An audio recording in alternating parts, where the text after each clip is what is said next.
Mr. Chairman. Thank you for having this hearing.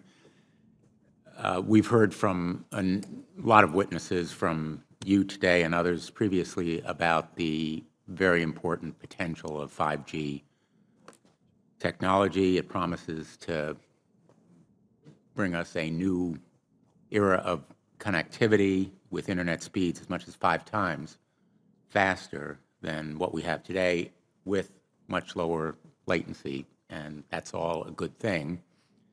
But 5G, as you well know, also uses higher frequency waves that don't travel as far and will rely on a network of hundreds of thousands, potentially millions of small cell sites. And the question then is, are there any health implications, any public safety implications to those additional sites that are likely to be located close to homes, schools, workplaces, and closer to the ground? Correct? Correct, Senator. Yes.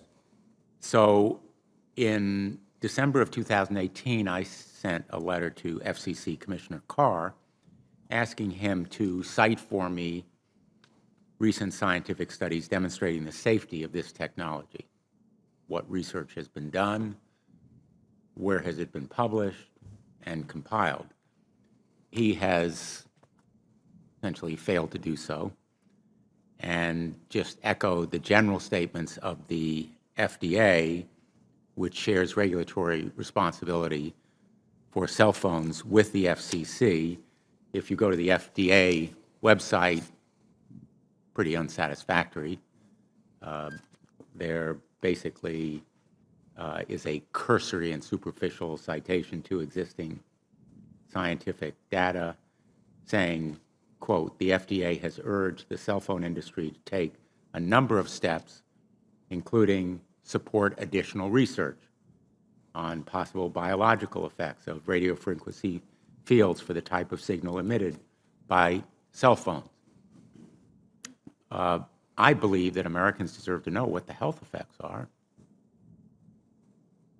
not to prejudge what scientific studies may show, and they deserve also a commitment to do the research on outstanding questions. So my question for you, particularly Mr. Gillen and Mr. Perry, how much money has the industry committed to supporting additional independent research? I stress independent research. Is that independent research ongoing? Has any been completed? Where can consumers look for it? And we're talking about research on the biological effects of this new technology. Thank you, Senator. I think, thank you for your focus on the issue. Safety is paramount, and as you alluded to, we rely on the expert agencies, we rely on the findings of the FDA and others as to the requirements to keep all of us safe.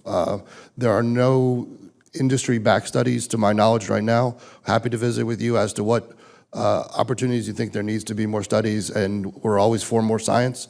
We also rely on what the scientists tell us. So essentially, the answer to my question, how much money? Zero. I can certainly follow up with you, Senator. To my knowledge, there's no active studies being backed by industry today. Anybody else know of industry commitments to back research, fund it, support it, to ascertain scientifically the health effect? Senator, I'm not aware either, but I do know that with small cells especially, you're going to have lower power levels. And of course, as from a carrier perspective, you want to be able to manage interference so that that interference is the lowest interference possible. So I would think that some of those studies or some of that information could be utilized in looking at the health consequences. But no, I'm not aware of any. So there really is no research ongoing. We're kind of flying blind here, so far as health and safety is concerned. Thank you, Mr. Chairman. Thank you.